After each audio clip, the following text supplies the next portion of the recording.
पंचकुला में एक ही परिवार के 7 जनों ने जहर खा लिया और जहर खाकर आत्महत्या कर ली। सेक्टर 27 पंचकुला का ये मामला है और सेक्टर 25 पुलिस स्टेशन के अंदर परिवार के लोगों को बुलाया गया। उनसे पूछताछ की जा रही है कि कब आखिरी संपर्क परवीन मित्तल, जिसने 42 वर्षीय, जिसके पूरे परिवार ने आत्महत्या की, तो कब संपर्क हुआ, क्या डिटेल्स थी। और यही गाड़ी है जिसमें पूरे परिवार ने 7 जनों ने अपनी जान दे दी और ये उत्तराखंड नंबर गाड़ी है UK07 D53055।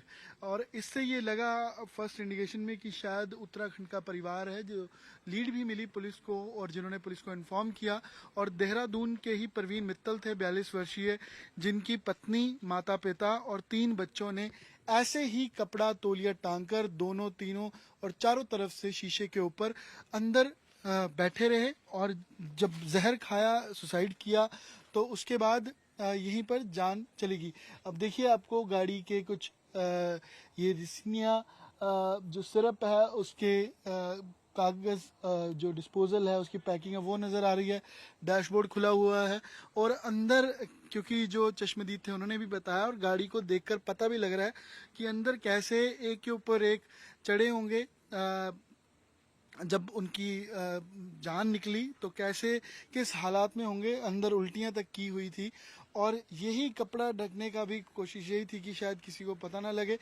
और ये भी हो सकता है कि शायद परिवार के कुछ लोगों को इस आत्महत्या की जानकारी हो या ना हो, लेकिन परवीन मित्तल के पास ही वो सारे रहस्य थे जो आत्महत्या में जिनकी अब जान भी चली गई है। हालांकि मुख्य कारण इस पूरी कहानी का कर्ज है कि 15 से 20 करोड़ का कर्ज था।